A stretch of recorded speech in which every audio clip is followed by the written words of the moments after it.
Well, the main reason is there's lots of reasons why people don't recover. Reasons can be, the most common reasons, they don't understand how to recover. They've given up hope on recovering, so have stopped doing work to recover.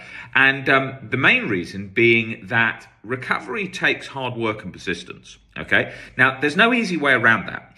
People often look for easier ways, looking for some perfect medication cocktail, looking for some new supplement online, some diet change, some sort of quick fix, easier way to recovery. Because, let's face it, recovery takes quite a bit of work. And a lot of people often don't want to do that work. But we are lucky to live in a time whereby we have all these tools around us to recover. Other generations didn't have this. They had no idea of how to recover. They had no idea about exposures. They had absolutely no idea about what was involved in the recovery journey, or even about having OCD, the term, anything about it. They would have just, we've done some videos on this on the channel on the history of OCD. They would have just stayed stuck and not known what it was, never spoken to anyone about it, and never ever found out what was going on or any way to get better, and they would have never met anyone with it. So that was a very, very difficult life for a lot of people. That wasn't an easy, that would obviously be very, very difficult. So we've got to be really grateful for the position that we're in today, where that's not our reality. But look, it is going to take hard work, and there definitely is no easy way around that. You're going to have to do it. And recovery does take a sort of a tough love stance with compassion.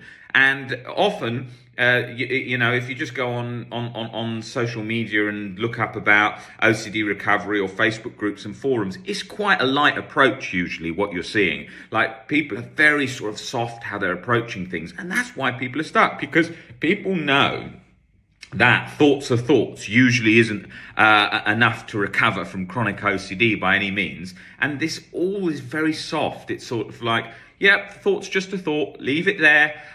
Do some meditation, do some mindfulness. You're definitely not what you fear. You're definitely not your thoughts. That's the last thing that would ever happen to you. And it's all this sort of narrative around, there's nothing to worry about. There's nothing to be scared of. There's nothing to worry about. There's nothing to be scared of. Constantly repeated over and over and over and over. Now, that's a disaster for OCD, because what the person needs to learn is building blocks towards recovery, learning to be stable, learning on their own, learning to build this, as I call it, a robust recovery, right? Because if you're just constantly telling someone you're not this, you're not that, and all of that, then that becomes a reassurance, because you're not facing any fears, you're not looking at any beliefs or looking at any of the reasons why you're stuck, not breaking down anything like that, and it's just a constant sort of dismissing anything that's scary, which doesn't work and is a reassurance compulsion.